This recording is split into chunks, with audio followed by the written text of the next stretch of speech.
Here we go again. I just thought it would be just wonderfully important that we look at the names of the kings of Israel and Judah. I believe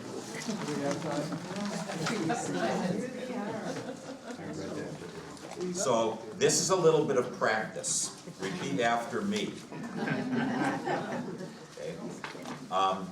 Rehoboam, Abijah, Asa, Jehoshaphat, Jehoram, Ahaziah, Athaliah, Joash, Amaziah, Uzziah, or Azariah, Jotham, Ahaz, Hezekiah, Manasseh, Ammon, Josiah, Jehoahaz, Jehoiakim, Jehoiakim, Zedekiah.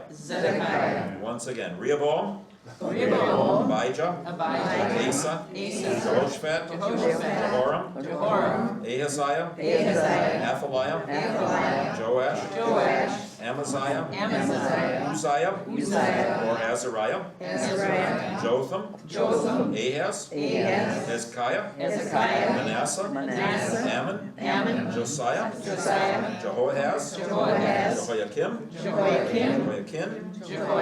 Zedekiah. Oh, now the other side. It's not any shorter, it's just more compact. Jeroboam the one,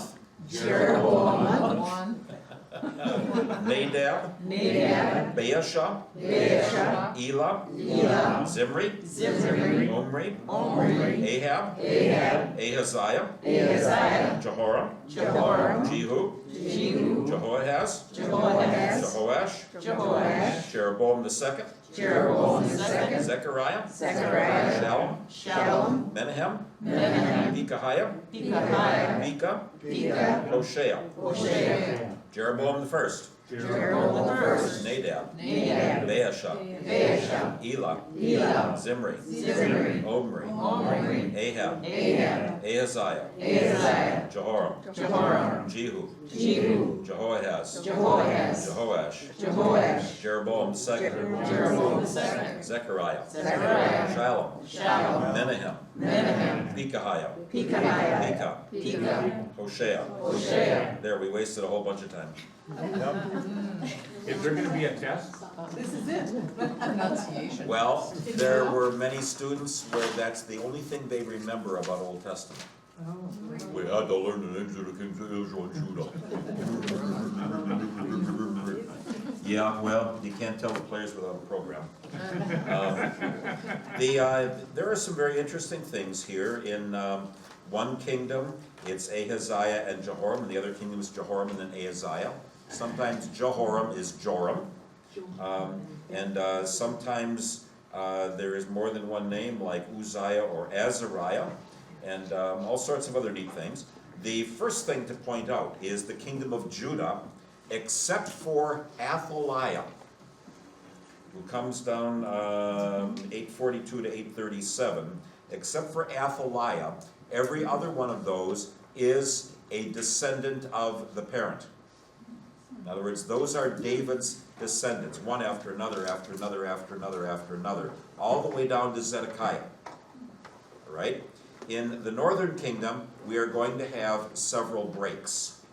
If you want to, just right now, you can draw a line under 901, 900. Just between 901 and 900, just draw a line, if you want to. Then under 877 to 876, draw a line. Because Jeroboam and Nadab are the first dynasty, Nadab and Baasha and Elah are the second dynasty. Zimri lasts only a week, so he's all by himself, so you can draw a line under that. Omri, Ahab, Ahaziah, and Jehoram, you can draw a line under Jehoram, 849 to 842. You can draw a line under Zechariah, 746, 745. Jehu's dynasty lasts 5 generations. Shallum, you can draw a line under him. He made it a whole month. Menahem and Pekahiah, you can draw a line under. Under Pekahiah, 738, 737. And then you can draw a line under Pekah. 737, 732, and then Hoshea is the last one. So those are all different dynasties along the way. Did you say draw line number Pekahiah, 738? Yes. Yes, under Pekahiah 738, 737, Pekah will be by himself, Hoshea will be by himself. Many of those people do not live their life out naturally. One of the things I remember reading about the Roman Empire is that very few of the Roman leaders lived a full life. Took poison or got poisoned. What would you consider a full life during that time? When you die without a sword in your throat. Right, but I mean, would there be A full life is any life where you die without a sword in your throat. Okay, Okay? I don't care how many years. right. Die a natural, quote, natural Right, death. right. Why would anyone want to be king? Why does anybody want to be Well, president? many cases we're gonna find out that the king was a general under Dad. And when Dad died, the son looked like a wimp, and they had the army in their backing, and so they took over. Their son was protected, was a wimp. Zimri was actually one of the generals, but the other generals didn't like him a whole lot. And so very few of them lived a natural life till death. But power corrupts. And absolute power corrupts absolutely. And maybe it lasts for your time. If the king is seen as somebody who can bring money in and give people great wealth, good for them. When they can't anymore and the promise isn't there, in the northern kingdom, that changes several times. In the southern kingdom, even though some of those kings are going to be killed as well, one of the descendants will put in anyway. So 2 Samuel 7, one of your descendants will always sit on the throne, is never forgotten in the northern kingdom, or in the southern kingdom in Judah. That's going to go all the way through for almost 400 years. I saw a little bit of Rick Steves about Monaco, and I don't remember the name. What's the name of the family? Starts with a G. Grimaldi. 700 years of direct descendants ruling in Monaco. Okay, 700 years. And maybe that's because it's so small, nobody wanted it. You know, I mean, it's a nice location, but nobody thought of it as a major place to have to go to get. But that's pretty rare. I mean, our country hasn't been around 400 years yet. And so, you know, you get a variety of things like that. So anyway, that's a little bit of practice for you as I say all of those names. It won't make any difference, but if I ask you to pronounce them in 3 minutes, you wouldn't be able to. Yes, Renata, What do I'm you sorry. mean by dynasty? When you A said dynasty is anybody where the son or grandson or great-grandson succeeds the father or grandpa, Oh, all right? So it would be a teaching dynasty if my son Matt was teaching Old Testament at Concordia, all right? That rarely happens. People don't usually have that kind of thing take place in such settings. So anyway, we have to go to chapter 12. 12. All right, so, yes, go ahead. From Rehoboam to Athaliah, they're not descendants of David? All of them are. Oh, Athaliah was a queen mother, we will talk about her, who's a daughter of Ahaz up in the north. so from Joash down, All of them are descendants except Athaliah. oh, Athaliah is not. She is a queen mother who thinks that she has wiped out the Davidic family. But they saved one little boy, Joash, Yeah, and when he got to be 6 years old, they threw her out and reestablished the Davidic kingdom. So she is ruling, she thinks she has stopped the dynasty, but she hasn't, because God's promise is this dynasty will last. But that's the teeny tiny little red thread is the only one who's left from what we're told. So every other one is, except she's a queen who takes over for a while when her son gets killed. And she thinks that she can make the southern kingdom like the northern kingdom was. And when they get the king old enough that they can make him king, then they kill her. So, anyway, all right. Just a short thought. Just standing that, Yeah, I've heard that before. We'll try that one, Bruce. if you live by the sword, you die by the sword. Is Not everybody, not everybody. no. David did not die by the sword, Right. okay? He certainly lived by it, he did not die by it. Interestingly enough, we never have a description of any battle that Solomon was in. And there are prophets who will talk about the end of his reign, but we never have anyone who directly speaks as a prophet to Solomon, except when Nathan goes to David and says, isn't Solomon supposed to become king? But Solomon is never challenged in anything that he does. That's why they call it the era of peace and the high point, even though some bad stuff is going on. But he's never described as being involved in battle. There are people who revolt at the end, Right. but his army never goes to win him any victories because he had it all. He He did. already had everything that God promised Got it, yeah. all the way back to Abraham. And so why would you need to go to battle if you've had it all? You know, if you win in Monopoly, the game's over. You don't have to keep playing anymore because you already got either somebody's money or their property and money, and so there's nothing left. Thank you. Thank Yeah. you. Yeah, definitely. That wasn't bad. It wasn't. All right, so, 1 Kings 12. Rehoboam goes up to the city of Shechem. Now, Shechem is in the north. Do you remember anything about Shechem that we have studied already? Oh, dear. Yeah, I can't remember. Is See, there- here's the deal. If you don't remember, that's okay. If you've seen it once before, you might say, oh yeah, now I remember it. Shechem is the one, the son of Hamor, who raped Dinah, Jacob's daughter. That's, I don't know, 2 or 3 weeks ago we talked about that? 2 or 3 months, 2 or 3 years, something like that. So Shechem is up in the northern kingdom, and it ends up being the very first capital of the north, but it's between Mount Ebal and Mount Gerizim, to the west of the road that goes through on the way up from Jerusalem up to the Galilee. And so that's the place where they will have their first kingdom, capital. In the northern kingdom, there are going to be 3 different capital cities along the way. But Rehoboam is the son of Solomon.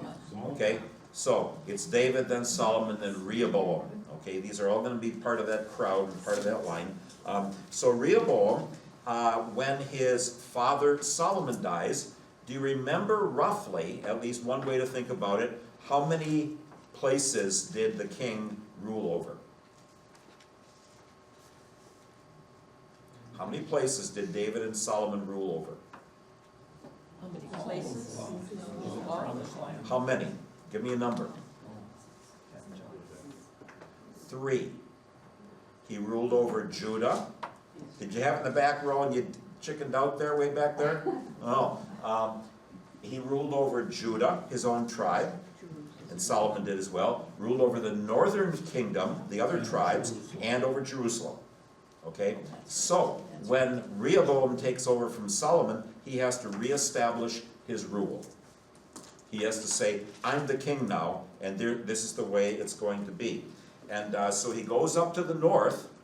We don't have any description of what happens in the south, but we know from the last chapter that Ahijah from Shiloh, where Eli and the priests used to live, Ahijah from Shiloh has taken Jeroboam's new robe, torn it in pieces, and said, you're going to be king over the north. It was just right at the very end of the last chapter.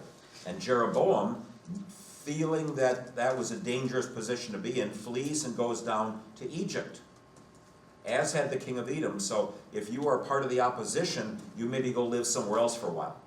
So he went down to Egypt, and then once he hears that Solomon has died, then he can make his move for the northern kingdom. He had been the person in charge of probably at least some of the Ephraimite area for one of those 12 districts that Solomon had divided everything into. So he was seen as a up-and-coming guy. He was in charge of some of the forced labor and building projects in Jerusalem, so he's going to come back as well. And so we find this very strange thing that Rehoboam asks the elders, Shall I act like my father did, or harsher? The elders say, your dad was pretty harsh with everybody. He made them work 1 month out of 3 on building projects, and we can assume those went on all the way through, and they couldn't stay in their own house and do their own thing. So lighten up. The boys in the band, his playmates, said, you have to be tough, you have to be harsh. And we all have experienced, either for us or our family members, the difficulties that come when a boss is harsh and demanding and tries to rule with an iron fist. That may work if somebody's a lazybones. If they're a good hard worker, leave them alone. Which is why it's hard to be an administrator, because not everybody is going to be motivated the same way. Some people, leave them alone and they'll tell you what they're doing. I was very proud of this when I was working for Mike Cement in Ann Arbor. He would put me down in the basement at 7:30, 8 o'clock in the morning with 10 yards of sand and say, spread it. And I could work by myself. That was a grand experience. I loved that. He said, I trust you to go do this. And so here I am piling it down in the basement and then spreading it all over before I put the concrete in, all by myself. And I kept getting pay raises because he said, you know something about how to work. All right? And I'd worked on the railroad the summer before, and I knew enough how to do a job. He didn't have to drive by every 10 minutes to find out if I was taking a nap. Okay? And so if he had, that would have been a horrible summer. Instead, that went nicely. Well, Rehoboam seems to be of the idea you have to be tough and mean and harsh, and then you can get somebody to do something for you. So, he listens to the younger fellows. I am going to say this, just take it as it is in the Hebrew, okay? My little finger is bigger than my dad when he had an erection. That's what he says. That's what he says? That's what he says. That's the first hand. So that's why they don't translate these always. That's There's- not in here. There's more coming today, my friends. And so he says, not going to lighten up. At which point, Interesting. then the northern tribes say they are going to rebel. They are going to revolt against that kind of action. And so Jeroboam becomes the one who has been identified by some as a good leader. He's going to get creamed all the way through the texts for going after other gods and worshiping the Baals and everything. So he is not going to be treated very nicely from here on out. And we're going to find over and over again that everybody will be compared to him. They followed in the same things that Jeroboam did when he turned to idols and all the rest of that. But anyway, it starts out seemingly okay. He is promised by Ahijah, a prophet, who we don't know from any other experience, promised by Ahijah, if you stay faithful to the Lord and you work, then your dynasty can go on as well. So he has a dynasty promise like David did. He will not act that way, but he had that promise. And several of these kings in the north were anointed by prophets. God said, well, let's try you. Let's try you. So it could have gone well. It does not go well. And so Adoram, there are a couple different ways his name is spelled, sometimes Hadoram. He is the chief taskmaster. He goes up there to enforce what Rehoboam said, and they kill him. Well, that's enough of him. We don't need to see him around here anymore. We are rebelling, which is, of course, the action of rebelling. It's the crossing the Rubicon. Okay. After that, you know you're in trouble. And so they kill him, and the king who had been up there as well flees for his life. Now, if you are looking at a civil war, you may say, I want to try and get everything back. I mean, they lost, the whole the northern two-thirds of the country is all gone.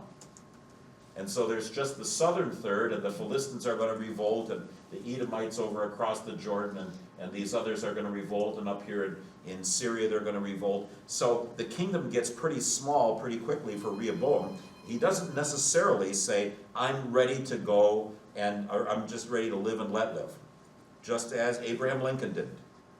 He said, we're gonna restore this country. Well, depends on whether you like or dislike what he did and how he did it and how you feel about that whole Civil War. There are people whose relatives way back when were in it, and they will still say it would have been better if we'd have been off by ourselves. And every once in a while we hear that about California, that it says, let's become our own country. And Texas talks about going to become its own country, and the split up in Canada. And, you know, I don't know if there are other ones around, but there's always somebody who says we'd be better off without the rest of them. They're a noose around our neck. So anyway, yes, This has nothing to do with what you're saying, but Okay. it's take you 5 seconds, I hope, to say this. This is a pronunciation Hebrew thing. Rehoboam, is it because it's got an H that makes it re, as opposed to Jeroboam? Sound.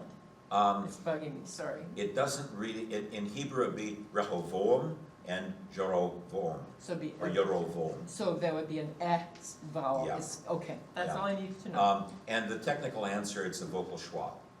Okay. Do any of you know the word schwa? Mm-hmm. Okay, schwa would be like the way you say E in Detroit, Detroit. Okay, a very quick one. It's a Hebrew word. It has got, my son Matthew in first grade in Britain, Michigan was talking about schwas. I said, I know where that comes from. So somebody who knew the Hebrew language had brought that word in. So it's a very quickly pronounced letter.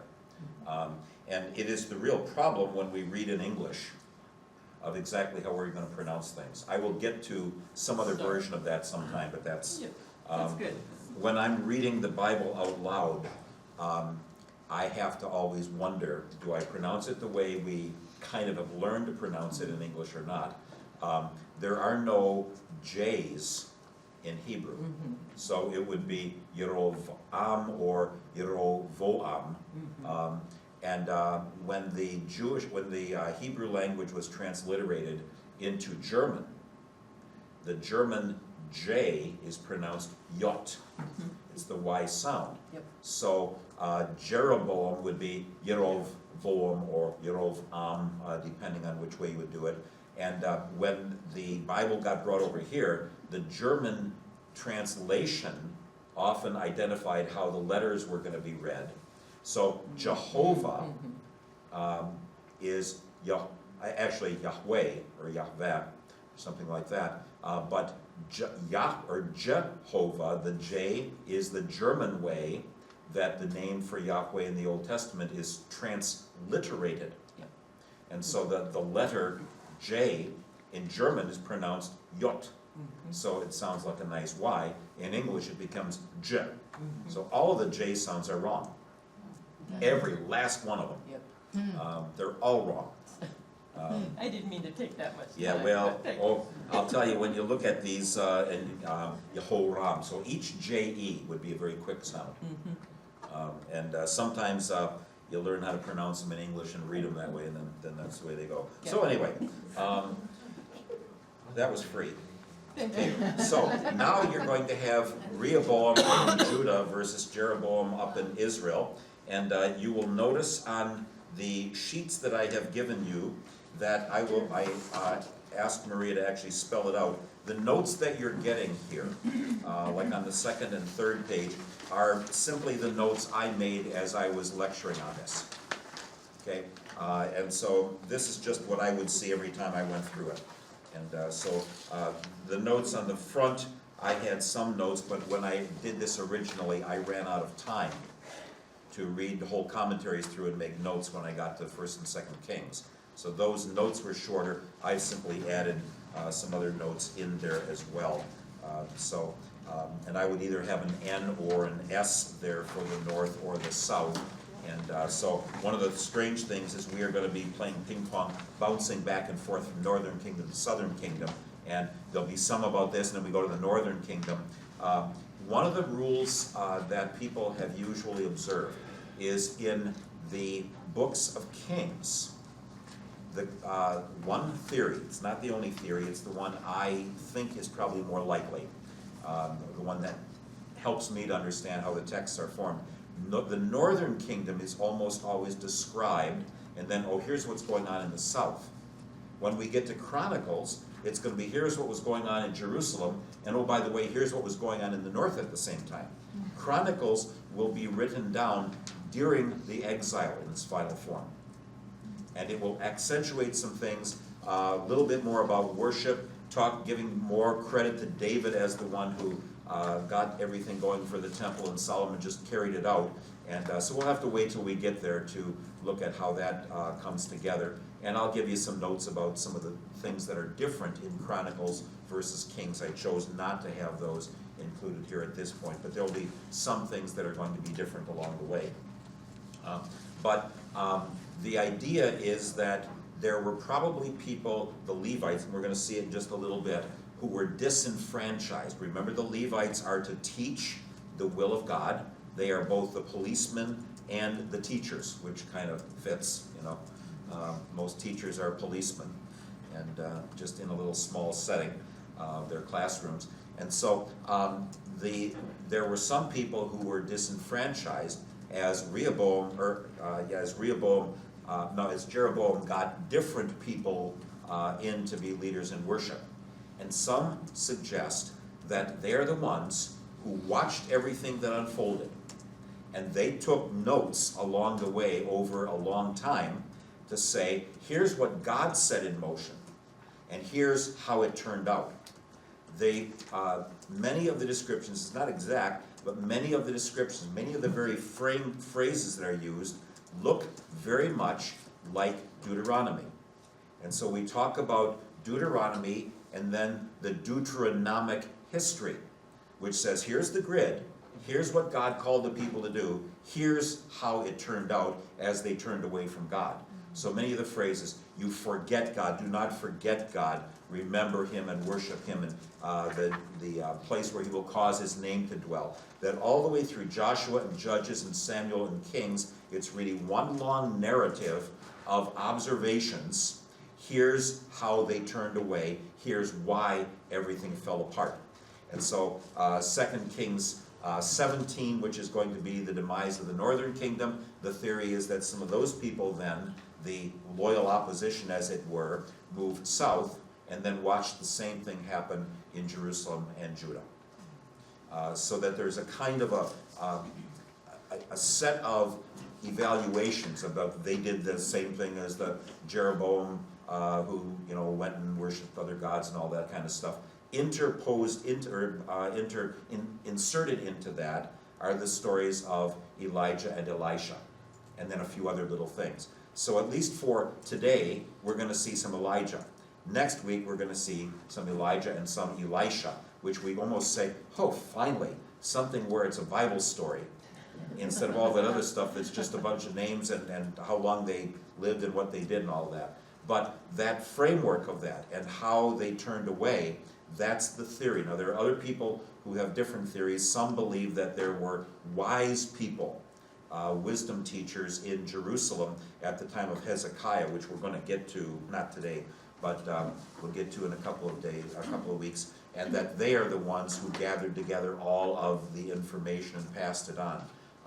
I think that this business about the Levites makes more sense, as people who would have been following from right away and would have said, oh my, we're in trouble. So when somebody puts a bumper sticker on their car that says no more Vietnams, it says we saw what happened when we got into Vietnam, let's not do that again.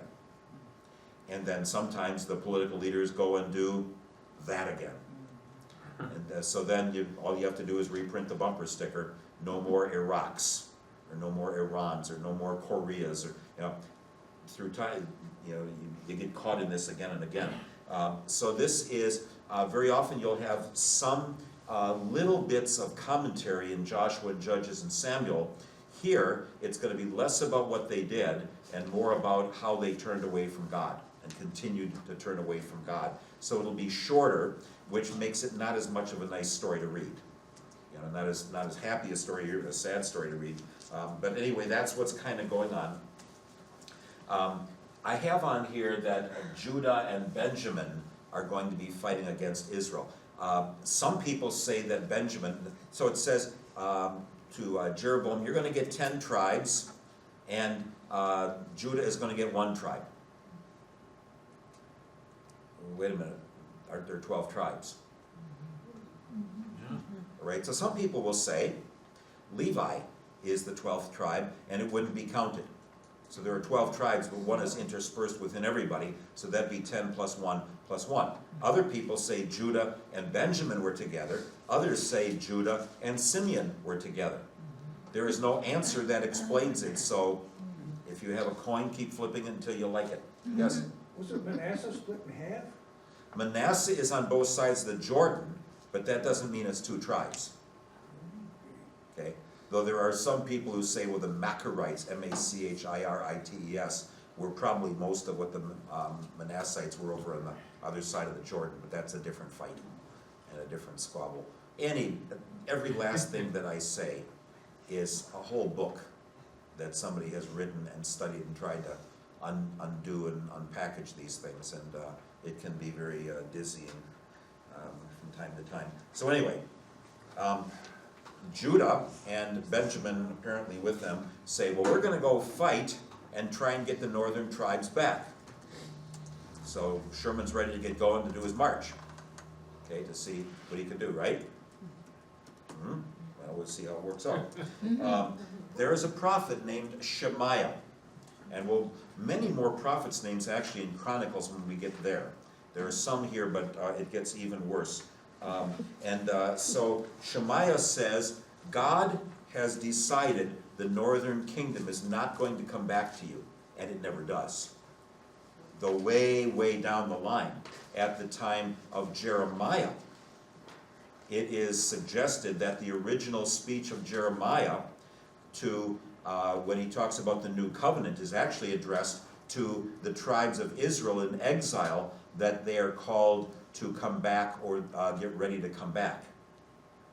And there's a place where it says Israel and Judah, and then it just says the house of Israel in Jeremiah 31 verse 33, that, okay, they're the ones initially addressed that the United Kingdom will come back. Ezekiel talks about that way. He talks about Israel when it's only Judah that's left. And so you'll find a variety of things over time about what they hope for. Never quite happens in the way that they were looking for it. But at this point, Shemaiah says, don't go fight them. Well, he does anyway. Why would you listen to a prophet? Now, I'll maybe say this again when we get to Jehu, but do any of you know the Hebrew word meshugah? Huh? Meshugana. Meshugah. Loony oddball. That's their word for prophets. Okay? You realize that in cultures, some cultures, they look at people who are kind of crazy or loony or act strange, and they think they are closer to God. Right. Right? And so, 2 things about them. Recognize they may be speaking for God and stay as far away from them as you can. Right? So, they will listen to them, but they will not always follow them, even if they think they might be speaking for God. But people who will have epileptic seizures and things like that, they would be seen as holy people. People who are closer, but the word is used more than once in the Old Testament, particularly one case though with Jehu about Meshugah. He's just a Meshugah. What do you have to say? Oh, he's just a nutty oddball. And what did he say? And then Jehu's going to say, well, he told me I'm the king and he anointed me. They all bow down to him. So you're going to see that coming at various places. So Jeroboam, and I can't show you this on the map exactly where it is, but there is a city where it's very, very close at the very end of chapter 12. I just have to double check on which this city is. It may be in 13. Is it Shechem? No, I want to say Ramah. He built Shechem and then he built... It may be Ramah and maybe another king who actually builds all the stuff up. But anyway, they built a version of the Berlin Wall just north of Jerusalem, where they were building it. Because they said, the Northerners may want to go still to Jerusalem. They were involved in building there. And so they build 2 new worship places. The cities are Dan, Dan and, nope, Bethel. Bethel. Jerusalem is where Solomon's temple was built. Why would you build in Dan? Well, that's the far northern part of the kingdom. Avraham Biran did a salvage archaeological dig up there in 1968, I think. They were going to do some stuff, and so they said, let's do a little salvage operation. And it's been going on ever since. It's one of the most extensive digs ever. And I heard him talk about the site up there in, I guess it's 1984. And he says, we know that the golden calf is right at this place right here, under this big tree. And we wouldn't want to take the tree down, because you don't want to chop down big trees. But we know that that golden calf is right underneath that tree, but we're not going to chop the tree down. And then a little wink in his eye, and he was a fun fellow. I liked Avraham Biran very much. But they, Dan in the very northern part of the kingdom, and at Bethel. Why would you build at Bethel? Prove you remember something now. Jacob's. Jacob saw the angels of God ascending and descending in Bethel. And so the northern kingdom says this is where God was worshipped. Jerusalem shouldn't be used. It's a pagan city that was taken over late. We're going to start the more original thing. Because of the changing in the dates and being a little bit farther to the north, they, instead of the 7th month, they have their celebrations in the 8th month, when they get done with their harvest of everything. But he puts up a couple of golden calves. And we might say, well, those are idols. Well, in the ancient world, the bull was seen as a mighty animal. I don't remember exactly where this is. I think it was where my mom had, where a girlfriend of hers lived, a lady she got to know. They took the bus together. Do you remember Mrs. Jaworski, Dale? They had a farm. And I can remember going onto that farm one day, and that bull looked like about 40 feet high. From my perspective, I was maybe 7 or 8 years old, and that bull was just huge. And so they thought of that as the hugest animal that they could get to control. And so the calf, we're all going to remember the golden calf episode down at Mount Sinai, but the calf representative of the bull, representative of strength. And so bull, and the word for bull is used quite often up in Syria, in the Ugaritic tablets from the 15th to 12th century, as one way to describe the might of God. Apis, the bull, is one of the major powerful gods down in Egypt, which is why they probably built a golden calf. When you see this calf, Apis, then would you help us get back home? So seeing that in images of animals, that the deities would be looking at that image and would then be attracted. So not necessarily at first does he necessarily say, I want you to worship another god. He doesn't have an ark. And so he will simply give a different representation of the presence of God and try to keep the people from going down south. Well, he's going to get lambasted for that all the way through. He's kind of like the Old Testament Pilate. He's going to be blamed for an awful lot of stuff. So anyway, chapter 13. There is a man of God who comes You're to... talking about the Bills, the calf? Huh? Who are you talking about? Jeroboam, the king in the north. Okay. The king in the north is the one who builds the golden calves to try to keep people from going down to Jerusalem. And then he's going to try and wall up the city that is on the way in there so that they can't get through it. That's not going to keep on going. But then there is an unnamed man of God who goes to Bethel, and Jeroboam, again, we're still in the northern kingdom, Jeroboam points his finger at him, and his arm freezes and withers. And that man of God is asked, would you please heal it? And he heals it. But he said, there's going to be a guy who's going to come someday named Josiah. We're talking 350 years later. Or over 300 years later anyway, is going to come, and he is going to tear these altars down. 2 weeks from today, we'll talk about that. Okay, so that's one of those very few where somebody by name is listed as something that they are going to do someday. And then that unnamed prophet is on his way going home. Now, how do you find out whether a prophet spoke from God or not? Dale is smirking. This is a nasty way to find out whether this person spoke for God. God had said to this unnamed prophet, you go home back to Judah, and don't you stop at anybody's house or talk with them at all. You go back home. So this old man in Bethel hears about this. It says this old man who's a prophet hears from his sons what this old prophet from Judah said. So he says to the boys, tell him I want to talk to him. And the boys bring him over, and he says, I would like you, please, to stop and have dinner with me. He says, well, I have a word from God that I am not to stop at anybody's house or have dinner along the way. He says, well, I got a word from God too. And my word from God says it's okay for you to have dinner with me. So he comes in, has dinner with him, goes on his way home. No, he doesn't drop dead. Huh? The lion. The lion kills him. A lion kills him and then doesn't gobble him up. It just stands on the road along with the mule or the donkey, whatever it was, and they kind of look at this dead guy.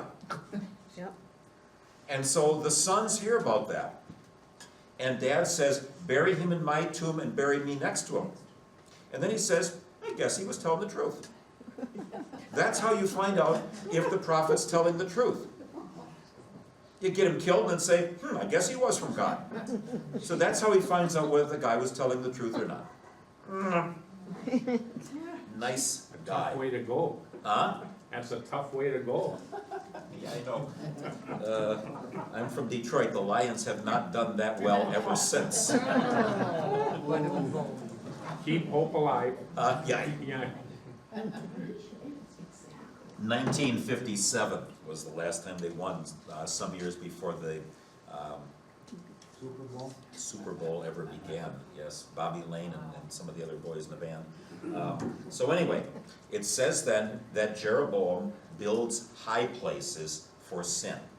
I'm going to get to this a little bit more in just a few minutes, but just in general, if you want to attract your God, and you believe in any sort of God, and so they had gods like Hadad, which is the god up in Syria. The storm god is the name of the storm god. You will have different gods with the name Hadad as part of the name.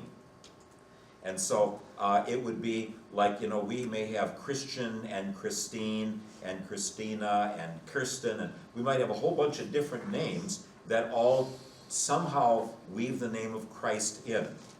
If you have that and another word like Christopher, Christopher means one who bears Christ, who carries Christ. My father-in-law's name was Theodore, Theos Doros, gift of God. Our aunt was Dorothy, gift of God. Okay, so Dorothy and Theodore are the same name, but the divine element is just in a different place. All right, I have never seen anybody use the word Jesus with another name, but with Christopher and some of those will be where you put a word with it, and that's very, very common. These words in Hebrew are not hard if you know what the words mean. Anytime you see a J-E, that's Yahweh. Okay, or J-E-H-O, that's Yahweh, or J-O for Joash. The J-E or the J-O is a shortened form of Yahweh. All right? Elijah. El is the word for God. So Eli, my God, you know that from Jesus, my God, Eli, Eli, lama sabachthani, and J-A-H is Yahweh. Eliyahu would be the name in Hebrew. Yahweh is my God. So a lot of very fine names, and so any word I-A-H on the end is Yahweh. So J-O or J-E-H-O on the beginning, or I-A-H on the end, because they didn't throw the J's in at that point. Those are all the word Yahweh, so the personal name for God. So you look down the list, and Abijah, my father is Yahweh. Jehoshaphat, Yahweh is judge. Jehoram, Yahweh is great. Ahaziah, strength of Yahweh. Athaliah, I don't remember what Atal means. Joash, Yahweh does it. Amaziah, Yahweh is, I think a word for strength there. Uzziah, strength is Yahweh. Jotham, Yahweh has given. Ahaz is a short form for Jehoahaz. Yahweh is strong. Hezekiah, the IAH on the end. Chazak, strength of Yahweh. Josiah, Yahweh does things. Jehoahaz down there again. Jehoiakim, Zedekiah. The word Yahweh is in almost all of those. Okay, not every one of them. And so the IAH or the JO or the JEHO, and sometimes you'll have it spelled a northern way or a southern way.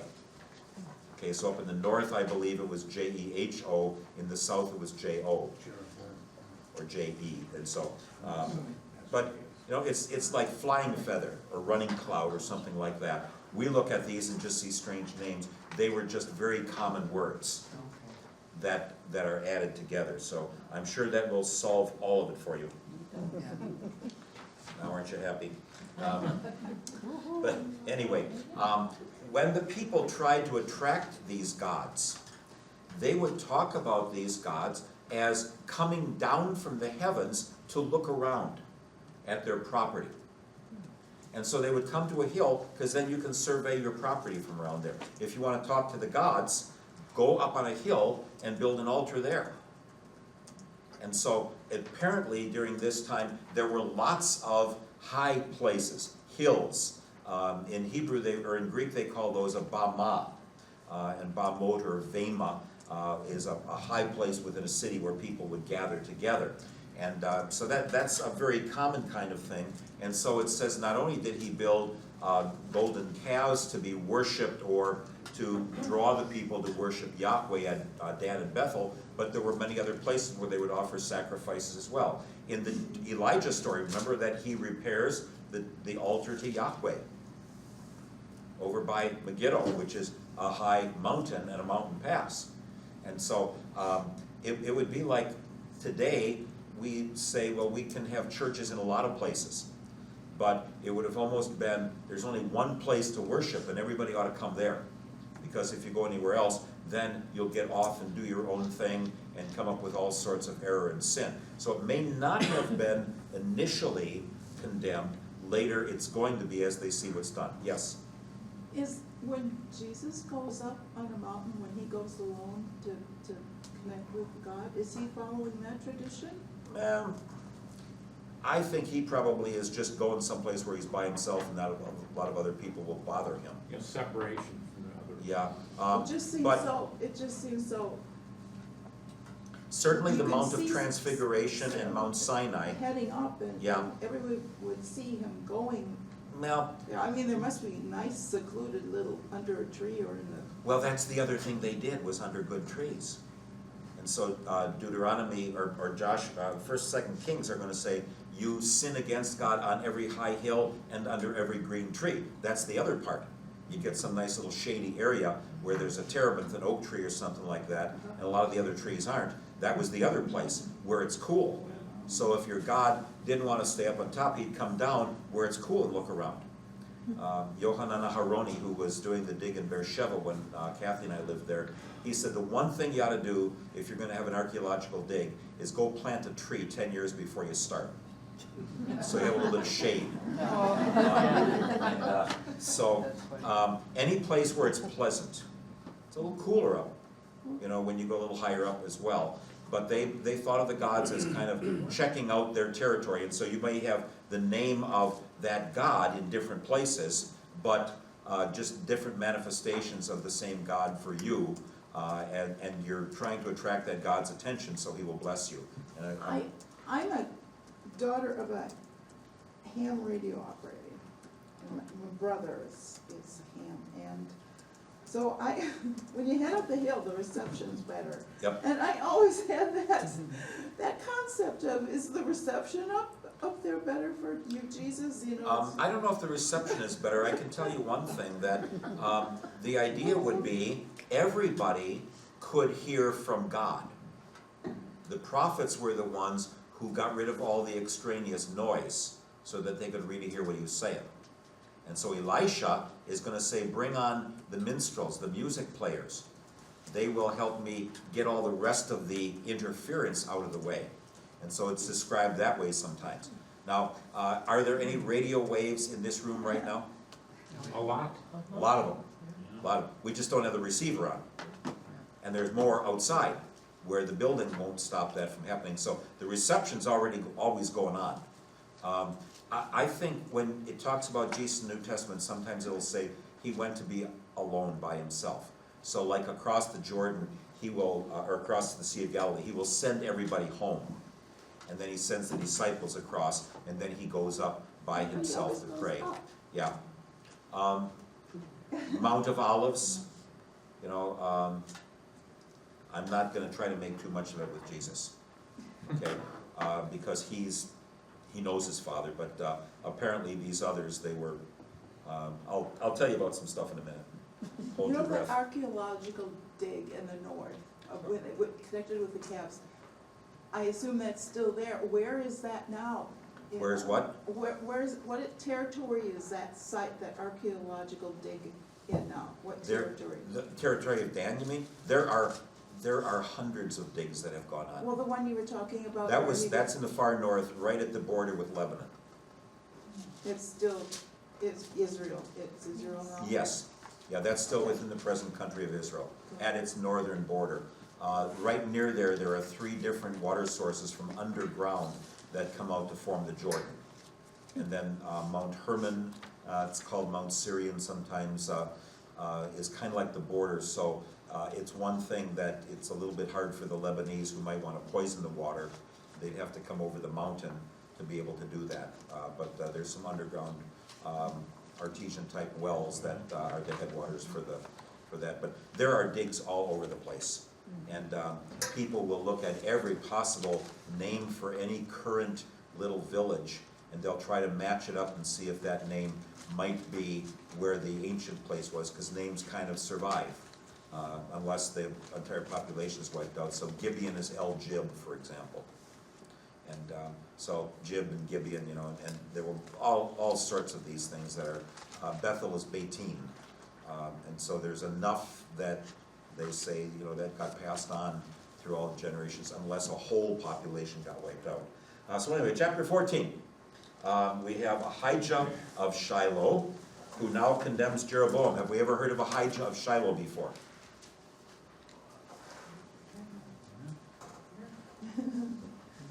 Yes, he's the guy in chapter 11 who tore up Jeroboam's robe and gave him 10 pieces. Right. Right? So he did not like what he was doing, and so he is going to call into question what he is doing along the way in the matters of the sanctuary. And so he has a son who is sick. Okay? His son Abijah is sick. And you see Abijah on the sheet there, right? The second name? No, you don't. Because that's Abijah of Judah. Abijah of Israel never became king. So underneath Jeroboam, Abijah should have been Rehoboam's or Jeroboam's son too. But he got sick. And Ahijah, now Ahijah means my brother is Yahweh. My clansman, my fellow member is Yahweh. Abijah means my dad is Yahweh. Right? So just that, it doesn't help. I didn't make these up. It's not my fault. When I gave the test on this material, and I didn't have to do anything with Solomon's story, but I went from what we're doing today in the next 2 weeks, and I said, I want you to be able to tell the story of Israel and the story of Judah separately. So untangle the north and the south a little bit, and at least say, here's the major things that happened in each one of those, and I would give them the list of the kings that they could use. Right? At first I didn't, but later I did. I really softened up in my old age. Didn't help learn it any, but Thank you. so anyway, but just to try to say, okay, what has happened along the way, and then I'd have a separate question on the Elijah and Elisha material. So, but here at this point, Ahijah is very, blind at this point, but God somehow communicates with him and says, Jeroboam's mother or wife is going to come and ask about how the king's son is going to do.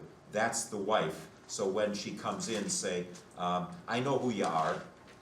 You know, they think they can just kind of get a random little verse out of him about what's going to happen. He says, when your feet hit the city, the baby's going to die.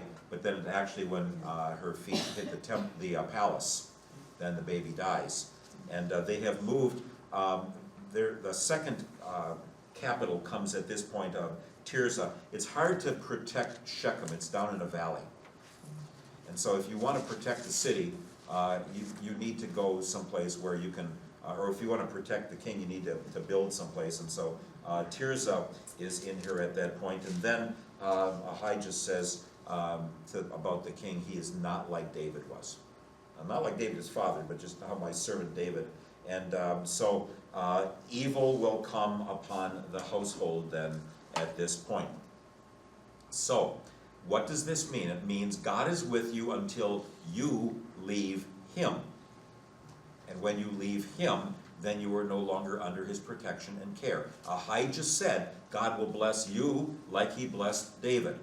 He goes and gets worship going and interprets that as worship of other gods and not worshiping Yahweh. And so then it says that he is going to be removed. It won't be him, it'll be his son. But these early ones, Jeroboam will rule for about 25 years, his son for a very short time. Then Nadab will rule for a long time, his son for a very short time. So it kind of goes at first just with a general or a leader becomes king, and it doesn't take long after his death, and somebody says, we don't like the son. He doesn't have the strength that the father did to be able to rule for us. And so now, at this point, we look in the southern kingdom. All right, just all of a sudden, 1421. Now we go back to say, and by the way, what was going on with Rehoboam at that time? Okay, we had Jeroboam now in the north, and his son Nadab will rule for a very short time. We'll get back to that. But in the south now, 14 verse 21, it says Rehoboam rules for 22 years. And it says that he did evil as well, and he also allowed the high places, which can refer to any other worship site. It doesn't just have to be a high place. There's in both Arad and in Beersheba, which are not high places. They're little hillocks, but not really super. I mean, it's not like a big mountain or anything. They had worship sites built there that many centuries later are going to get knocked down. But we're told that within 5 years after Solomon died, all of that gold got stolen. Every once in a while some gold will reappear. But it says Shishak came in, and he's, I believe, the beginning of the 22nd dynasty in Egypt. And so you've got all these dynasties that will succeed each other. And I better not say, in my mind I'm remembering he's the beginning of the Ethiopian dynasty, but I better check on that. So anyway, I need to look at that one. But he comes in and he takes as much, at least all the gold shields and whatever else he can lay his hands on. He takes that and takes that back down into Egypt. And so it doesn't take long. The wealth is gone, and most of the country is gone for Rehoboam. He really doesn't have much left. He landed on Boardwalk about 20 times, within the first 5 years. And it says that Shishak, his name is Sheshonk in Egyptian, it says that he attacked and took places all around in Judah. Remember that the Pharaoh whose daughter married Solomon came and attacked Gezer and gave it to Solomon. Now the pharaohs are coming and they are taking back what was theirs. See, they never forgot that used to be all of theirs. They still haven't today. Okay, if they would like that back. People can look and say, that used to be mine, I want it back. And so Pac-Man kind of rules. Some little guy does something, and somebody bigger comes along and says, well, I'm going to take it from you, I'm going to take it from you, I'm going to take it from you. And there's always the battles and the tensions going back and forth. This used to be mine and it's not mine anymore. And a lot of times people say in history, people who do not know history are doomed to repeat it. But there's a corollary to that. People who do know history and know they came out on the wrong side, or on the losing side, are ready to undo it. That's why we have so many wars, in the Mideast particularly. Everybody wants the same stuff back. And they're just biding their time until they're strong enough to do it. And when they can, then they go take it back. It may take a long, long time, but they're going to keep at that. So we are told that there were skirmishes, even though the prophet had said, the prophet Shemaiah said, don't go up into the north, God will not give you victory. Well, they're going to keep on doing that for a while anyway. So, 1 Kings 15. Let's take a break. All right, let's continue with chapter 15 now. At this point, we are going to stay in the south. Notice that in the south, the king's name is Abijah. Sometimes it comes out as Abijam. Right? And part of the reason for that is in Hebrew, there are a lot of words that end with a vowel, and the next word starts with a vowel. And so they would put in an extra letter sometimes, just for the ease of pronunciation. And so you may see that where it's referred to in both ways. That's just another one of the little tricks that kind of trip everybody up along the way. And sometimes the name will be Abijam, like in Kings, and Abijah in Chronicles, and so you can't always make it easy. Let me just put it that way. So in the south, and who's the king in the south? First king in the south after Solomon? No. Who is in the south after Solomon? Rehoboam. Rehoboam. Sorry. Rehoboam in the south. Rehoboam is in the south, and so his son is Abijah or Abijam. It says he sins as his father did, and I don't know that you get many verses on him. In the 18th year of King Jeroboam, son of Nebat, Abijam began to reign over Judah. He reigned for 3 years in Jerusalem. His mother's name was Maacah, the daughter of Abishalom, and he walked in all the sins which his father did before him, and his heart was not wholly true to the Lord his God, as the heart of David his father. Nevertheless, for David's sake, the Lord his God gave him a lamp in Jerusalem, setting up his son after him, and established Jerusalem, because David did what was right in the eyes of the Lord, and did not turn aside from anything that he commanded him all the days of his life, except in the matter of Uriah the Hittite. Now, there was war between Rehoboam and Jeroboam all the days of his life. The rest of the acts of Abijam, all that he did, are they not written in the book of the Chronicles of the kings of Judah? And there was war between Abijam and Jeroboam. And Abijam slept with his fathers, and they buried him in the city of David. And Asa his son reigned in his stead. So, how much do we know about him? He warred with Israel. We don't have any specific wars or anything like that. So all I would say to the students is to say he warred to try to get the northern kingdom back. Usually what it ended up being is they would write, he sinned. Well, they give me the name, and then they would say, and he sinned. They all did. Yeah, I know, they almost all of them. And so I said, well, you're going to have to say more than that. Or he did wars. Well, if you can give me a little bit more than that, it'll help you on your grade a little bit. So anyway, that's all we get. We don't have, for the prophets, we are not yet to the point where the prophets, Isaiah and Amos and Hosea and Micah and all those guys, we're not there yet. Okay, we're going to go quite a long way. They are going to appear usually within like 50 years of the end of either the northern or southern kingdom. So they're going to explain why, when it fell apart, that God had in the past called people to repentance. They didn't come to repent, and so that's what happened to them. And so again, it's going to be they turned away from God to go on their own. Turned away, remember. He started in a relationship with them. So we're not told about Abijah getting anointed or Asa getting anointed. So it just doesn't say anything about it. It's more concerned about what they did in their relationship with Yahweh. Yes? Is that why after every chapter it ends with, and this written in the book of Anastasia? Not There- important enough for the rest of us to know? Not important enough to tell the story of why the kingdom fell apart. Okay, So it's basically looking to analyze the heart of each king toward Yahweh or against him. okay. If their heart is against the Lord, then when finally they continue the sins of their fathers, it's just, there are 20 nails in the coffin.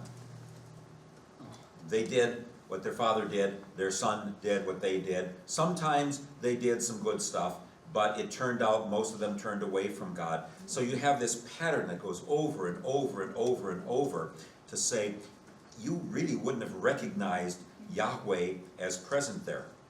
Am I assuming right that it also was not important to put in scripture, not important for us to know? Not important for knowing the history of why it all fell apart. So Okay. you will find some things in Chronicles that aren't in Kings, and some things in Kings that aren't in Chronicles. All right, so there's more stuff out there, but primarily the red thread that runs through the story is how did they represent God to the people and the people to God. So it's almost like, you know, they're the high priestly figure as well, when they really aren't. How are they carrying that out? Did they recognize they were under the authority of God and act that way? Sometimes they do, sometimes they don't. But the rest of it just says, there's a lot of other stuff that happened. You can't write it all down. And this is not important enough for our story. In other words, there's a reason this is being written. This is not history. Okay, This is not the Daily Chronicles. This is not the newspaper, okay. right? This is not just what happened, but what was going on in the relationship with God. To let us know as well, when we are talking about our life, it's really important to know what is our relationship with our God. How do we claim His forgiveness and His life and salvation? How do we shape our life according to that? That's where He says there'll be grace and blessing and settledness in your life. So I may be unsettled about a lot of things, but I ought not be unsettled about my relationship with the Lord. So he If wants to know where our heart is.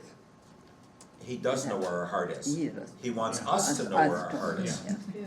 He wants us to know Right. whether we are acting against Him or in consonance with Him the best we can, Good point, okay? So, Thank you. he knows what's up. yes. And He says, I support you, I'm with you, I don't expect you to be perfect. I will love you, I will forgive you, I will be with you. I want you to bring the fruits of your faith out in your life, and I can do that. And so someone who says, I'm not a Christian, or I'm not gonna act like a Christian, you might get in trouble for that, then at least someone needs to know, how does their heart look to God? What are they doing with the grace that's given? And the phraseology that I think probably I developed most clearly over at Jehovah, where Jim and Janelle belong, was we are settled and then sent. A lot of people go all half-cocked about, I gotta be a Christian, I gotta do everything just right, and they're not settled in their heart. They're thinking, I gotta show God how good I am, instead of, I need to hear that He has made me His own. And then I can bring that to somebody else. Otherwise, you know, I'm worried I'm gonna go to hell, and I gotta make sure everybody else knows that we're not supposed to go to hell, and Jesus doesn't want us doing all this bad stuff, and oh, we better just try harder and read our Bible more and dig out from God what we can do so we can be better people, and I don't know if I'm there yet, but I'm gonna try and make everybody else do the same thing, and we all go nuts. He says, settle down, praise and worship me, hear what I have done, let your heart be settled, be not afraid, I'm with you, and once I'm there, in any way, shape, or form, that's what I can pour down on somebody else. Okay. Not this stuff of, oh, we have to try harder to be better, and then God will bless us. Okay, that's simply, it's not biblical in any of this. It's all, how did they turn away from the gift they had? So this really isn't an evangelism book either. It's not teaching evangelism. It's much more talking about what do you do with people who are delinquents, who were there and now they've quit coming. And in some cases, sadly, you have to acknowledge they've turned away from God, and that may be the end of it. That's terribly hard for me, for anybody. that somebody might be lost. But that's, it says here, God only takes a certain amount of time. I'm gonna be as loving and caring and try to reach out as much as I can and pray that somebody will, come back to that peace. But there are ways in which God becomes the enemy. Most of the Bible is written to say it's what you did against him, not what he did to you. So when somebody says, well, I can't believe in a God who sends people to hell. We're all born in hell. We're born in a broken relationship from God. He wants to yank everybody out of it. But my old sinful nature is going to blame him, the woman you gave me, the serpent you put there, and on and on. And so the best we can do is realize the Spirit of God can open hearts to believe who are at some other time belligerent and against him. But then the Thank you, Spirit you of gave a God's. good understanding of that. Thank you. All right, so, yes, it is the Ramah wall that I see here. So, the first dynasty, or the Davidic dynasty in the south, Asa removes the male temple prostitutes. Why would you have male temple prostitutes? Fertility. Hmm? For the priests? Not necessarily for the priests. Well, What's a male temple prostitute for? Huh? Increase the population. Yeah, for women. Okay, but why? Increase the population. No? Well, I don't think so. Equal rights? No. there's one in every Equal crowd. rights, huh? Gotta make sure that's on the tape, equal rights. Well, it has to do with the pagans, but I'm not, Here's the deal. Do you remember in the stories in the New Testament how it says, first they gave themselves to God? Well, the idea was that the deity was involved in reproduction. So we're going to see this again when we get to the stories in Hosea, both wife and husband. But one of the things was that the parents, when their daughters were of eligible age to be married, some of them, at least in Iraq, and one can maybe assume here too, brought their daughters to the temple to have sex in the presence of God, as if they are communing or having sex with the God. Oh my goodness. to And make them more fertile, with no, fertility? to say, first I give my body to God, and then to my spouse. All right, so it's like a holy sexual activity. And these poor temple male prostitutes, I mean, they were the ones who, had to do that terrible work. With all those young girls. What are you laughing about? Oh my. People laugh at all the wrong stuff. But so then they would go and be faithful. Now we know that from some other places. Only can infer it here. Herodotus talks about that in Iraq, that it took place in there, and one can assume that that was a little bit more of a common thing. So in other words, it's kind of like a holy giving of yourself to your God first, and then asking to bless you. Let me go a ways with this first, okay? And so Asa says, no, we're not going to do that around here. He removes the male temple prostitutes. So it doesn't mean that they were just willy-nilly going to have sex anywhere, but that first of all, you were acknowledging that your life is a gift from God. And some people suggest, again, I'm going to share with you some things, no way to prove, that if she got pregnant, that's when you would have child sacrifice. Okay? That you wouldn't keep that child, you would give that child back to God. Oh, Why do you think Asa stopped it? well, what I was gonna say is, I'm thinking that there are the balls and ashtoreths mixed in with, in the Wait temple, and for so- 2 chapters. and- Wait for 2 chapters. Okay? But Wait till you're chapter t- 17. Are you really telling me that in connection with Yahweh, there are male temple prostitutes, and they're doing it with Yahweh in? That's Oh, okay.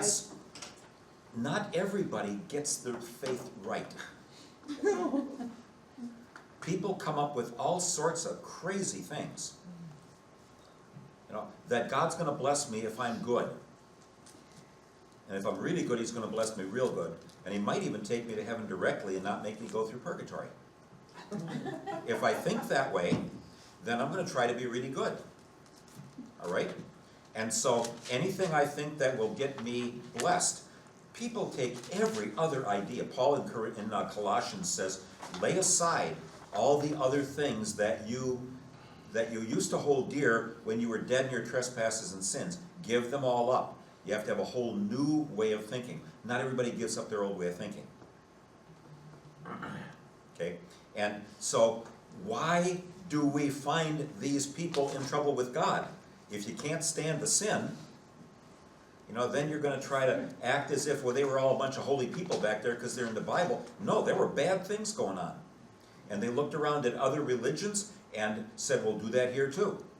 There are some people who think that Yahweh had a girlfriend. I translated a 500-page book that said no. A 500-page archaeology book that says no, I don't think so. There was more in the book than just no. That would have been easier to translate, quite frankly. But anyway, so little hints of what we're going to get along the way. Asa at least improves it that far. He's going to have his own troubles later. And then it says that they are still having war with the northern kingdom. It's one of the very few places where the northern king is mentioned before we are told that he became king. And normally they introduce him and then what's going on in Judah. But Baasha is going to be mentioned a little bit more. And so Baasha is the one, and I was thinking it was the city of Ramah. I just want to make sure. So it's in chapter 15. So they're trying to build a wall across this valley so people can't get over it and come to worship in Jerusalem. Well, Asa, remember Rehoboam, Abijah, Asa. He's notice that Rehoboam rules about 7 years, Abijah 2, and then Asa rules 26 years, 36 years. 40. 41. 41 years, 27? 913, that's 13 plus 27. 40 years. That's 40, does it say 41? 41. Somewhere in the text? Give or take. Yeah, well, there's all sorts of things about those numbers that are, how they counted it. I'll talk about that someday if I get time, I may not. But anyway, so he ruled a long time, all right? He's gonna get in some trouble in the end. But he takes some of the loot that Shishak hadn't taken, and he says, these people in the northern kingdom up here, they're bugging me.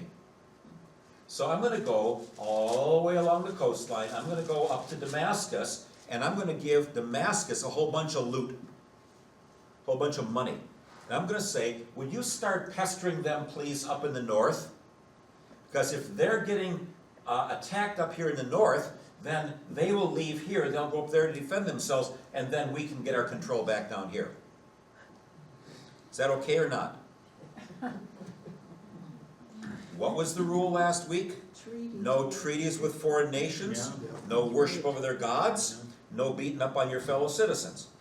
He makes a treaty with unbelievers, as if God can't help him.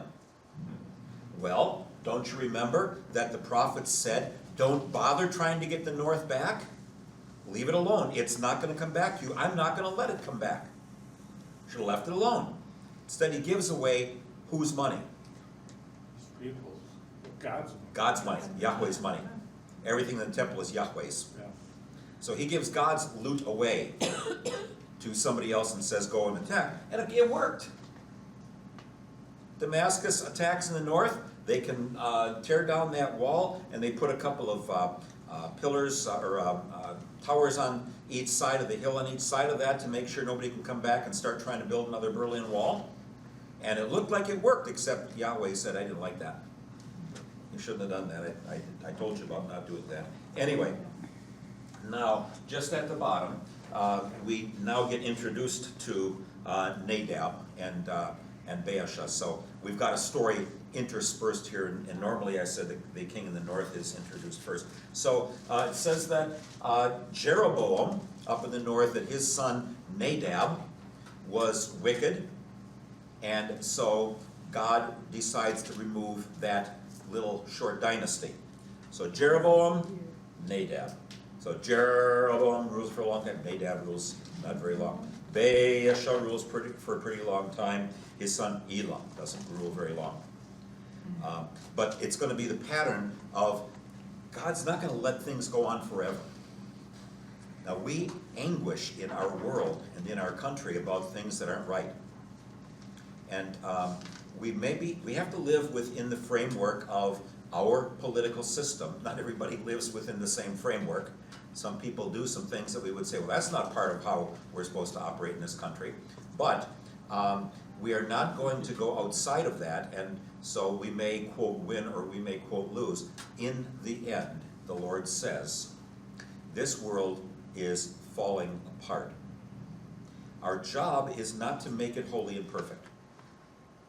Our job is not to try to stop evil. Our job is to proclaim victory over that one heart at a time. Come what may, it's to help people know their God has saved them for all eternity. So if I spend all of my time, it doesn't mean I shouldn't have a voice. And I realize a lot of people say, if you're a Christian, shut up, because you believe in the Bible. And the Bible is part of religion. We have separation of church and state. So if you believe in the Bible, you have no right to say anything. Don't say that's not going on. That goes on all the time. I talked to a pastor who was asked to do the prayer for, I think, the Senate. But they, among the guidelines, the person who was talking to him on the phone said, please don't mention anything about Jesus. So he said, well then, I'm not going to bother. If I can't talk about Jesus in my prayer, I'm not going to bother. Okay, that's in our state. And people who will say, don't throw your Bible at me. And you have no right to bring that in. So we might say, oh, we have to bring the Bible into the public square. There are going to be people who are going to say, you can talk about anything you want, but don't tell me about anybody's book that shapes your ideas. You don't have a right to that because it's a religious book. So you don't have a right to say anything. Only people who are unbelievers have a right to say something because they don't have a book that's giving shape to their thinking. That's where we are. That is where we are in this country. It's terrible, you know, how they want to bring it, but they don't want you to bring anything into it. They, you know, as long as you're neutral Yeah, about anybody giving you a framework, it's okay. Don't Structure. throw your Bible at me. yeah. All right, and so we have to ask here, what's going on with these people? How much are they buying into what's there? Well, anyway, Nadab sins, and then Baasha conspires, and there is war. Then we get to chapter 16, and we're going to do a whole lot of stuff real fast here now. So in chapter 16, Jehu ben Hanani is a prophet. Ben means son. Son. Ben means son. And so Jehu, the son of Hanani, goes and talks to Baasha and talks about the sins that he has committed. And he is the one, Baasha had, he's from the tribe of Issachar. He first of all killed Nadab. So Jeroboam, Nadab. Baasha goes and he kills every member of the family that he can get.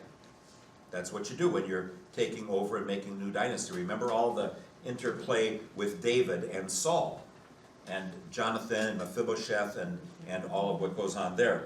So the normal thing is wipe out everybody who could be a possible contender to get rid of you, including, and many times over history, brothers and sometimes sisters. They are all threats to me. I'll get rid of them.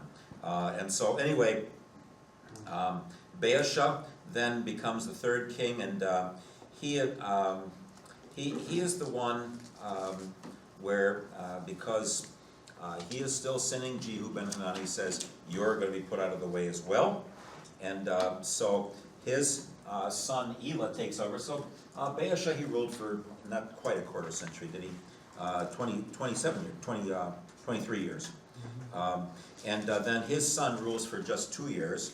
And while they're doing battle against the Philistines in the southwest part of the country, Philistines are still trying to get up there and get the Jezreel Valley. Elah is back home drunk in his palace. That's not a good thing to do. Not to care enough about how your soldiers are doing, not only that, but to be drunk. And so Zimri comes to report on what's going on in the battle, finds the king drunk, the king burns the palace down around himself and commits suicide, another one of these few cases of suicide that we have in the Bible. And Zimri takes over for a whole 7 days. 7 days. So when I would be learning this with my students, it would be Jeroboam, Nadab, Baasha, Elah, Zimri.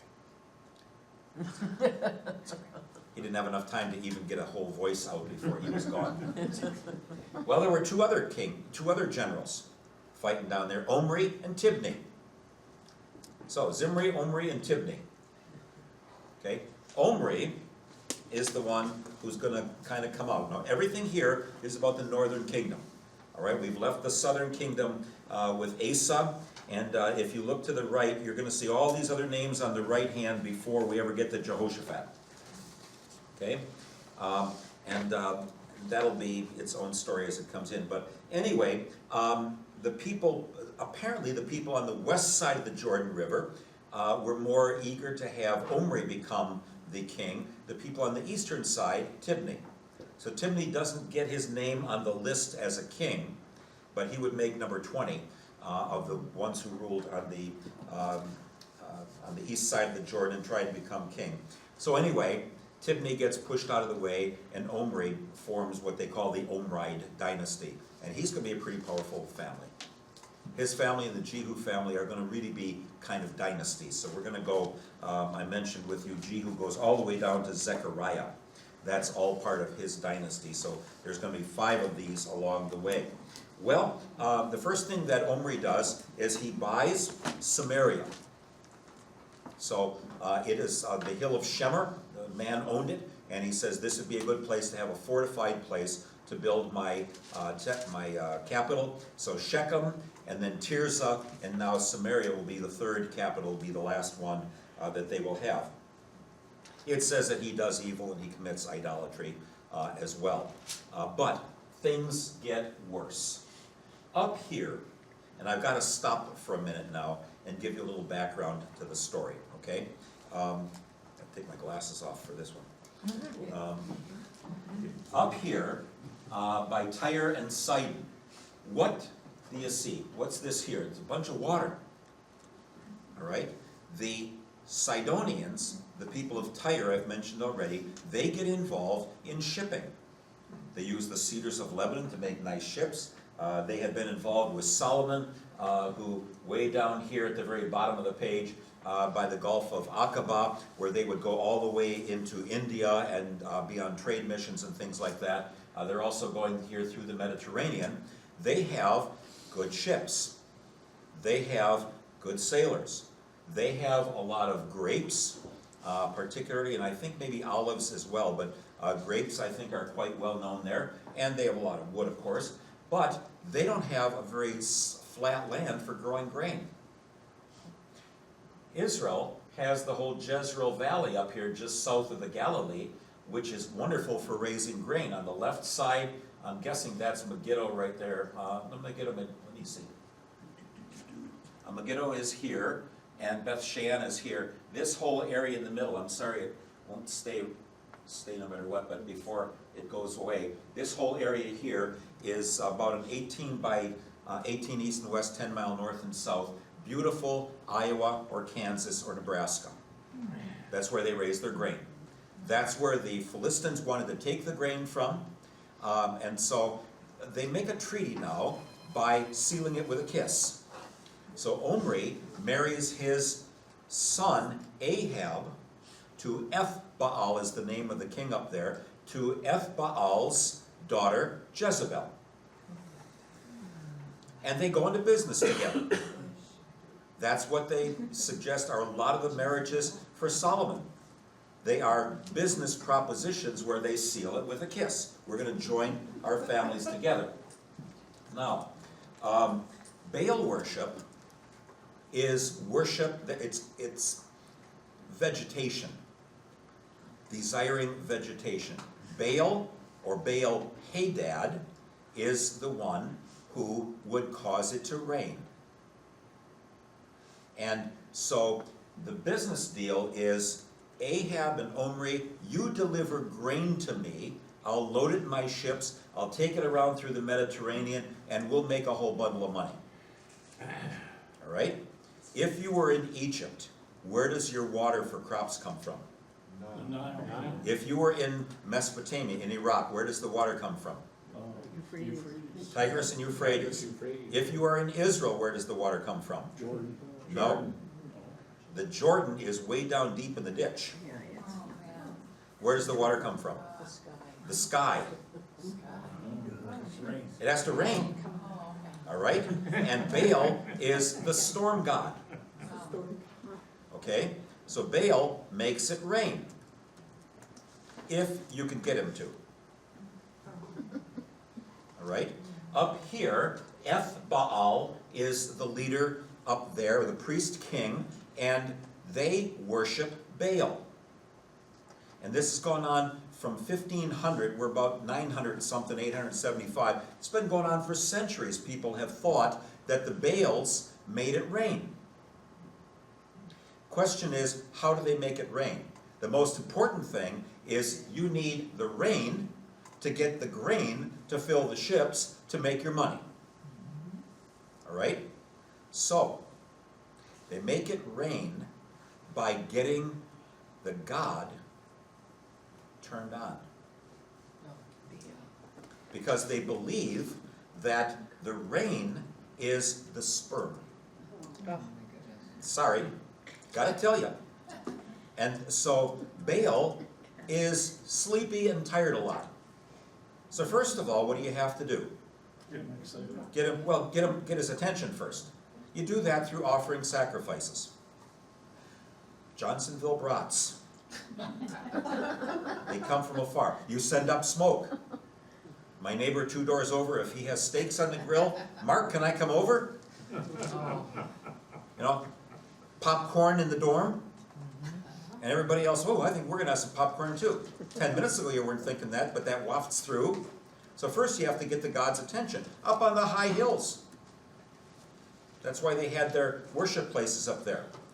Because what do you want to do? You want to get Baal's attention and then get him turned on to go have sex with Asherah, who sometimes is his sister, sometimes his girlfriend.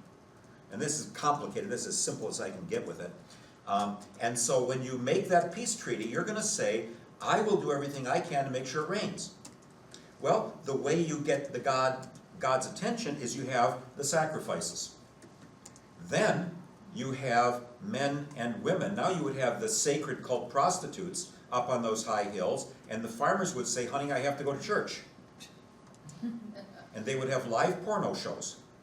They would have sex on the hills. The Baal sees it, and if he sees it, he'll go find his girlfriend, because that's what you do right away, and it rains. And then you get your grain, and then you get your full ships, and then you get your money. That's what's going on there. So, now we get to chapter 17. I need to tell you that before we can get to chapter 17. Because what does Elijah of Tishbe across the Jordan do? He condemns the king, and then he says, it is not going to rain until I tell it to. So now, what will you know the next time it rains? Yahweh has said, I'm turning the faucet off. What will you know if you're living in the northern kingdom the next time it rains? It's from God. Almost everybody gets this one wrong. Elijah says it's rain. What? Elijah says it's okay. No. To rain. What will you know the next time it rains? If Yahweh says, I'm turning the faucet off. So What will he you know turns- the next time it rains? He turns it back on? No. No, so No. it's Baal? Baal's making it rain. Baal's happy. Baal. Baal's making it rain. Because Yahweh says, you might not know, do I give you the rain or does Baal give you the rain? I'm stepping out of the game. So now the next time it rains, you'll know that Baal's doing it. And it's dry. Because there is no Baal. But they think there is. So they're going to do everything they can to get Baal turned on. He also likes blood. because they all thought that the gods were the reason why people got in fights. The gods get in fights up there, and they get us mad at each other down here. That's what the whole Iliad and Odyssey are about. You know, the gods that are on our side and the other side are fighting. That's why we fight. We're nice people in general. But the gods get us to fight. I'm sorry to talk about this, but I have to try and get you to know what's really in the mindset of these people. You know, and we want to be all nice and know everything was grand. This is what's going on. So he says the rain is going to stop, so you'll know Baal gave you the rain.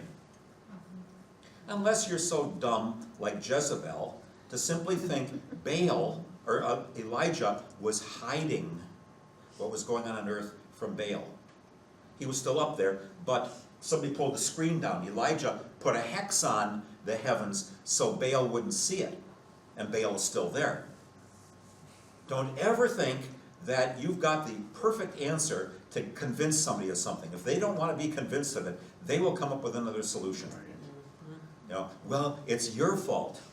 You're the one who is at fault with that. So anyway, they're trying to kill Elijah. King says, I've been to every country, or the friend says, every country I've been around to try and get them to stop, or to find out whether Elijah's there so I can kill him, so that Baal will start making it rain again. Here's the king saying that. Omri.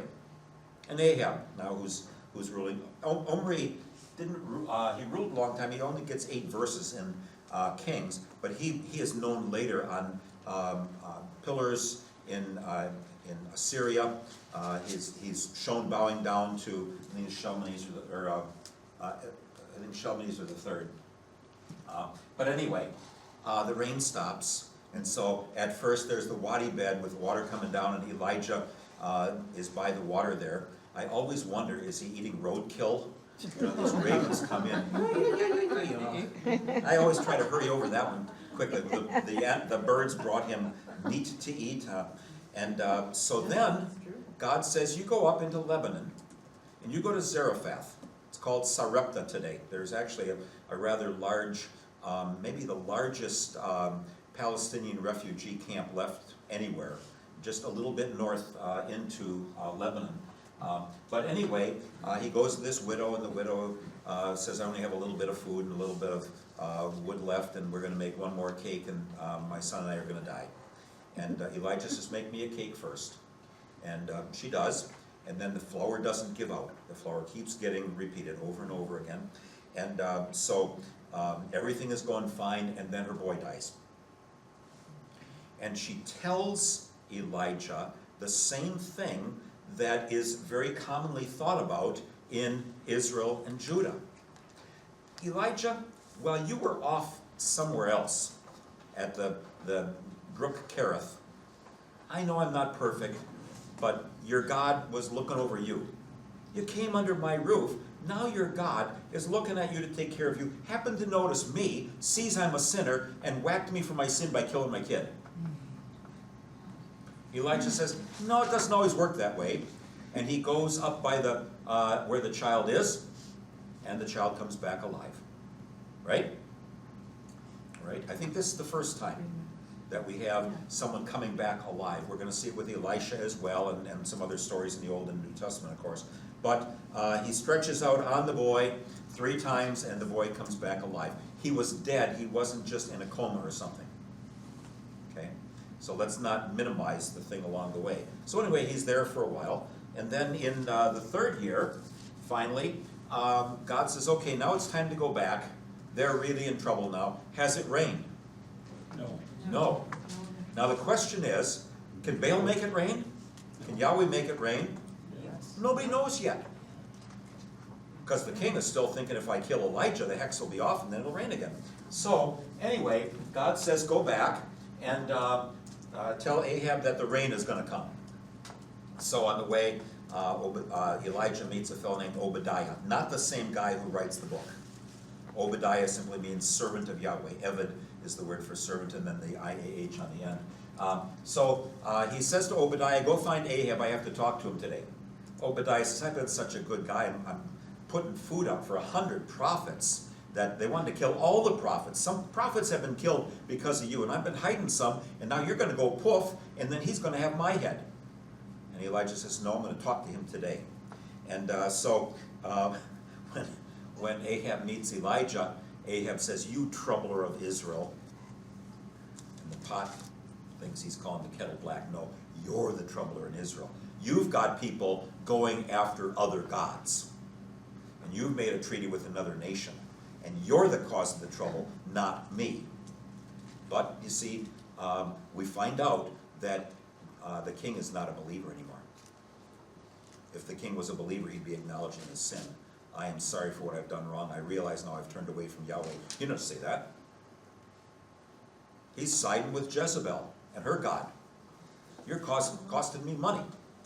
When are you going to let me get back to what I'm doing? And so, anyway, Elijah says, let's go up to Mount Carmel. Well, that's this nice little Kanika land right here where Haifa is today. And he's going to go just above that. And he says, let's have a little challenge. Let's each put an animal on top of the altar, and let's see which God will start the sacrifice. All right, so he says, you guys go first. So they put this animal on, and they're cutting themselves because they think the gods will be attracted to the blood. Baal, hear us, Baal, hear us. Elijah even says, well, maybe your God's on vacation. Or, maybe he's just not looking this way. Or maybe he's gone by the way. The only other time that phrase is used is of Eglon, the heavyset king of Ekron, who got stabbed by the fellow from Judah, during the book of Judges. Remember where his people think he's up in the bathroom upstairs, and that's why he hasn't come back out. So Elijah says to these people, maybe he's in the John. One against 850, and you talk that way? Oh, yeah. So anyway, how long are you going to limp between two opinions? So they're crying all day and all night. He says the true God is going to send fire down. So the others go first, and then it says Elijah fixed up the Yahweh temple, or the Yahweh altar that was there, lays the bull on it, gets a bunch of water. Now it's been raining, so it might be from the Mediterranean where they get the water and haul it up the hill and pour it on. But he has the whole thing soaked. And so then he says that he's going to ask God to bring the fire down. What's the fire? Lightning, exactly. You're up on a hill. Lightning strikes in high places. This is the storm god. Which god is the storm god? Yahweh or Baal? Baal. Well, Baal never did exist. Every time you got the rain, it was from Yahweh, not from Baal. You weren't able to punch Yahweh's button to make it rain. He made it rain when it was time. You've been doing all this other nonsense for no good reason, and probably taking care of your own selfish interests as well in the process. So the lightning comes down, the fire comes down, torches the whole sacrifice, burns up the stones, licks up all the water and everything. And then Elijah says, now which God is God? Now all you people go kill those prophets of Baal and Asherah. That made Jezebel real happy. Not. So, then he says to his servant, we're not told who that is at this point, but Elijah says to his servant, go look over the Mediterranean. The seventh time, he says, I see a cloud the size of a man's fist coming up out of the Mediterranean. He says, go tell Ahab to hurry. And they had a summer palace in the eastern part of the Jezreel Valley near Beth Shean. And they called the city Jezreel as well. He said, you go tell him, it's about 18 miles. Go tell the king he better hurry up and get back to his palace before his wheels on his chariot get stuck in the mud. And rained for 3 years. And then it rains. And it says Elijah wrapped his robes around him, did a 3-mile marathon, and got there the same time as Jezreel, running instead of with a horse. And then Jezebel says, I want that guy's head off by tomorrow. Miracles do not convert anyone. They may attract attention. Miracles convert no one. If God would just do a miracle, I could believe. Right. Well, he did one. It's called the resurrection. Well, come on, it's something important. How more important can you get? I want something that I can lay my hands on. That's nothing. You know, that maybe is just a story. So people are not going to be converted by great big things. If they were, this would be the perfect case for it. So anyway, we get to chapter 19, and Jezebel wants Elijah dead, so he flees. This is my first Old Testament text that I ever studied back in junior college.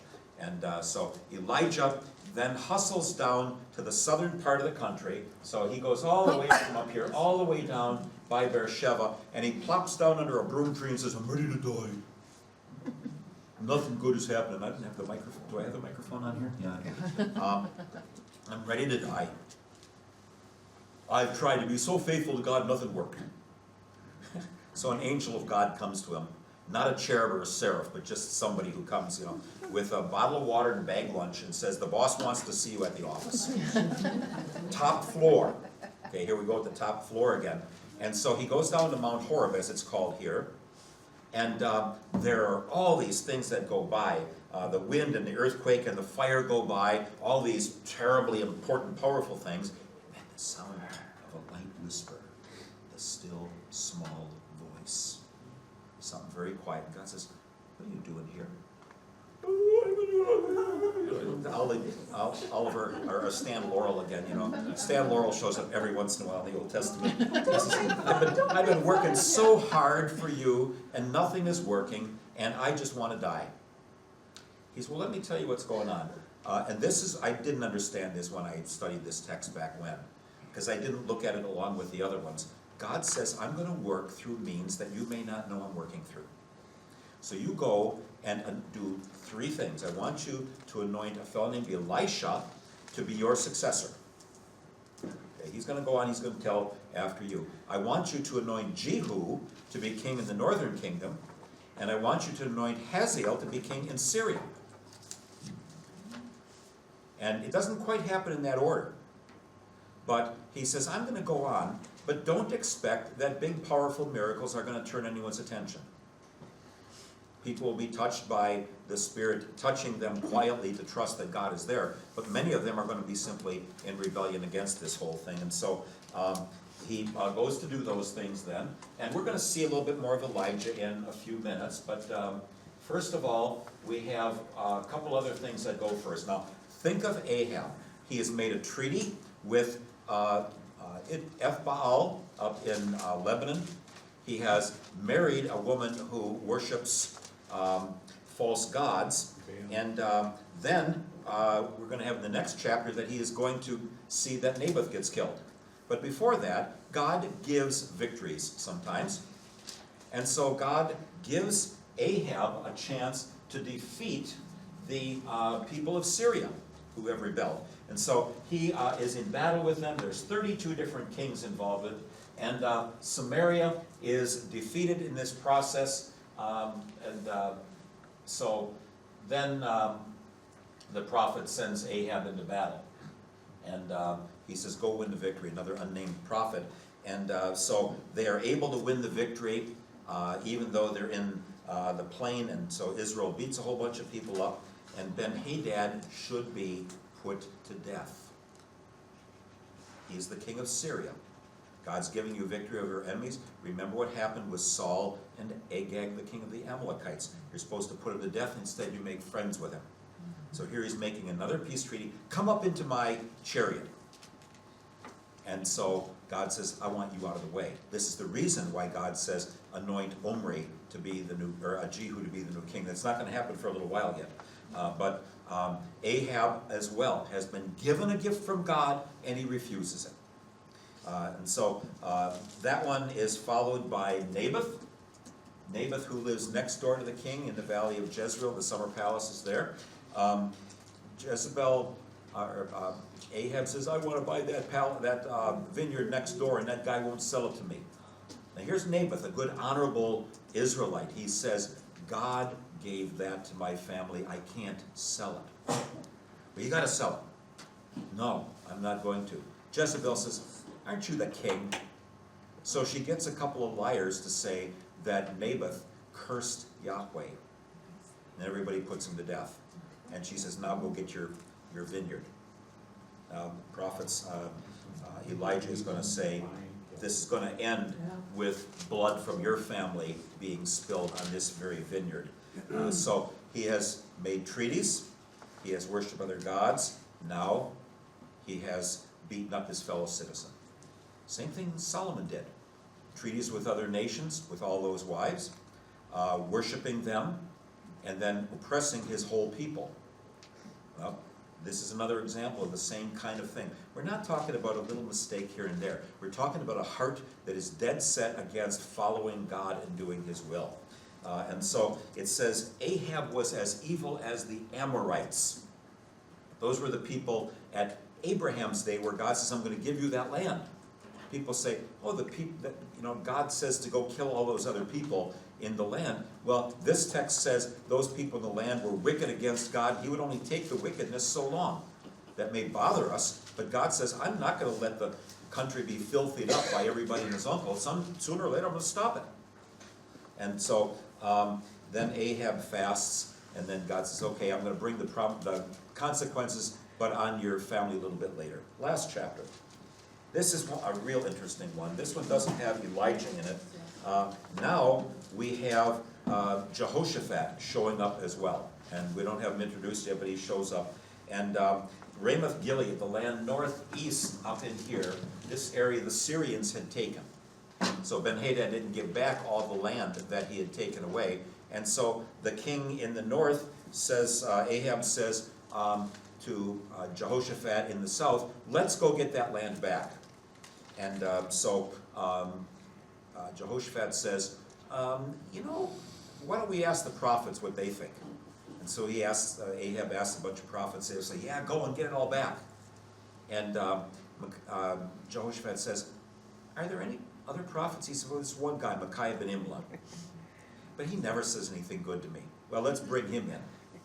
So at first Micaiah ben Imlah says, oh yeah, go ahead. And he says, now come on, tell me the truth. He says, well, I saw all of the Israelites running to their tents, scattered, which means the king's dead.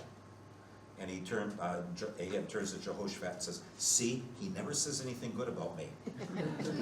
So there is another prophet named Zedekiah ben Kena'anah, Obi-Wan Kenobi's uncle. And so he says, I was in the presence of God in his assembly, like in the private meeting up in the heavens. I was there, and I heard God say, I heard somebody up there say, Ahab should go into battle. And Micaiah says, yes, I was at that meeting too, up there in the heavens. Oh. And somebody said, let's figure out how we can get Ahab dead. And so somebody said, let's just send him into battle when we know he's going to lose. And Zedekiah ben Kena'anah says, put that guy in jail. And Micaiah says, you can kill me if you want. I know what I heard. And so Ahab says, I'll dress up like a common soldier. And Jehoshaphat, you dress up like a king. Jehoshaphat should have said, I'm not Tonto.